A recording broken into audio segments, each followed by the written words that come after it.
দর্শক, এবারে থাকছে ব্রিটেন এবং ইউরোপ সহ বিভিন্ন দেশ থেকে আমাদের প্রতিনিধিদের পাঠানো ঈদ উদযাপনের আর খবর।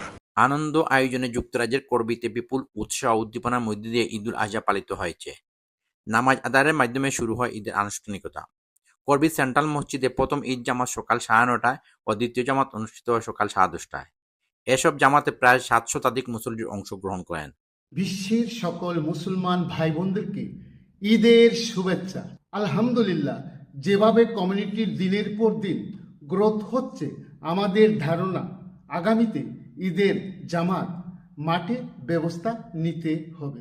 বিশ্বের সমস্ত মুসলমান ভাই বোনদের প্রতি ঈদ মোবারক। আলহামদুলিল্লাহ, আমরা করবির মসজিদও আমি প্রথম জামাত আদায় করছি। নামাজ শেষে মুসল্লিরা একে অপরের সঙ্গে কুলাকুলি ও ঈদের শুভেচ্ছা বিনিময় করেন।